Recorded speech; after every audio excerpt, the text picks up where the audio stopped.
Hi everyone, Wonia Thibault here with Buckskin Revolution, and today I am processing a deer and making bone broth from the leftover bits after cutting the larger cuts of meat off of the carcass. So I have this lovely pot of bones that have been cooking for about 4 hours, cut as much meat off as possible, and then covered the bones with water and a splash of vinegar to help draw the calcium out of the bone, and then cook them for a really long time until the joint caps and all of the cartilage and all of the sinews start to get gooey and gelatinous, because that is where all of the collagen is, which is so good for us. So I'm gonna draw that out into the broth, and then I'm going to pull all of the meat off. And usually as soon as the meat is soft enough to pull off, I do want to go ahead and pull it off so that it doesn't get overboiled. But once it is soft enough, I'm going to be pulling the meat off of the bones, putting that in a separate container,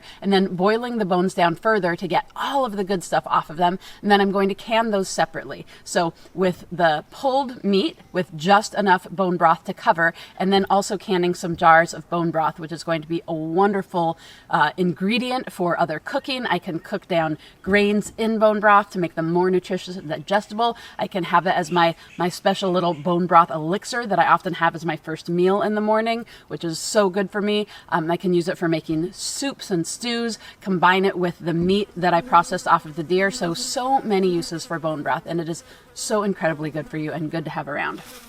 So now I'm in the process of pulling off all of that lovely meat that is just dripping from the bones after many hours of cooking.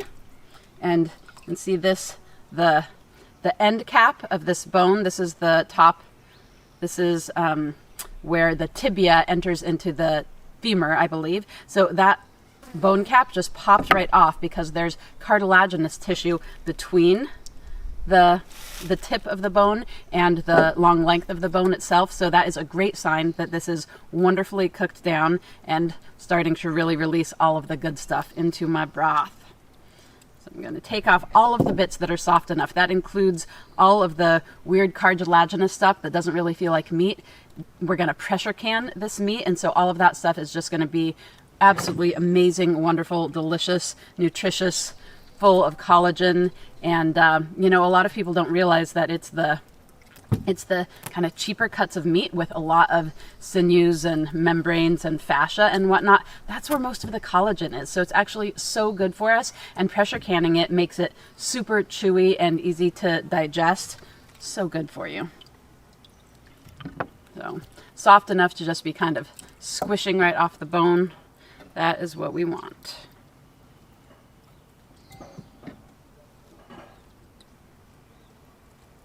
I cooked this long enough that the fused ulna radius, which is the bones in the equivalent of our lower arm, those have just come right apart. So again, all of those areas that have the less ossified bone between them, like the bone, the end caps and fused bones, those just come right apart after long, slow cooking, which is awesome.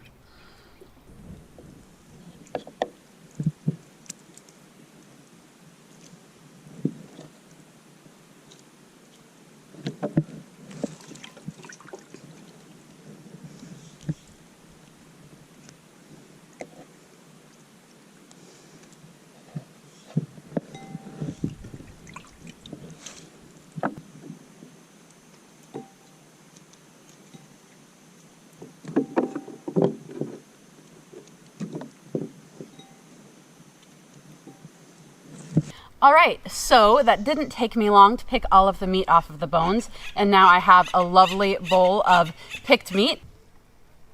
I've got more tucked inside as well, away from the bees and flies. I've got a whole pan of well cooked down bones, so these can go into the compost or buried deep in the garden soil, or give them to the critters or what have you. They're not good for tool making once you've boiled the bones down this far, because the whole idea is to draw some of those minerals out. So now they're a lot weaker than they were. Plus I've got a lovely jar of fat that rendered itself out during the boiling process. I'm going to need to clarify this further to make sure there's no moisture and no bits of meat in it before storing, but that'll make a nice, probably half a pint of good rendered fat. And then of course I have my lovely pot of delicious, nutritious bone broth. All kinds of wonderful things from a part of the animal that often ends up being a waste product to a lot of hunters and people who process their own animals. So bone broth, so good for you. Great way to use all of the parts of the animal and get one of the most nutritious things that you can possibly eat.